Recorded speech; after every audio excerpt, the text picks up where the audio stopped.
এক কাপ চায়ে একটা বিস্কুট চুবিয়ে রাখলে যে শিক্ষাটা পাবেন, পৃথিবীর কোনো লাইব্রেরিতে সেই শিক্ষাটা পাবেন না। এক কাপ চায়ে একটা বিস্কুট চুবিয়ে বেশিক্ষণ রাখলে দেখবেন বিস্কুটটা গলে পড়ে যাবে চায়ের মধ্যে। এই জন্য নিজেকে কারোর কাছে এতটা চুবিয়ে ফেলবেন না, এতটা ডুবিয়ে ফেলবেন না যে ভেঙে পড়ে যেতে হয়। হ্যাঁ, জীবনে বাঁচতে হলে অনেক মানুষের সাথে আমাদের চলতে হয়, কথা বলতে হয়, মিশতে হয়, তাদের গুরুত্ব দিতে হয়, সম্মান প্রদান করতে হয়। সব ঠিক আছে, কিন্তু এত কিছুর পরেও তাদের প্রতি নিমজ্জিত হওয়া যাবে না, তাদের প্রতি ডুবে যাওয়া চলবে না।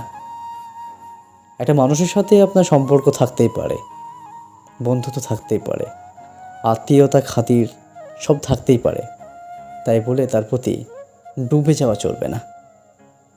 মানুষ আছে, হেল্প করবেন, সে আপনার হেল্প করবে। যারা আপনার খারাপ সময়ে পাশে ছিল চেষ্টা করবেন থাকার, তারপরেও ডুবে যাওয়া চলবে না। অনেক মানুষ আমাদের জীবনে আসে, হানা দেয়, তাদের প্রতি আমরা অল্পতেই ক্রাশ খেয়ে যাই, ডুবে যাই। এইগুলো চলবে না। একটা আদর্শবান মানুষের ক্ষেত্রে এগুলো মোটেও শোভা পায় না। যদি কারোর প্রতি অতিরিক্ত ডুবে যান, ওই যে চায়ের বিস্কুটের মতো অবস্থা হবে।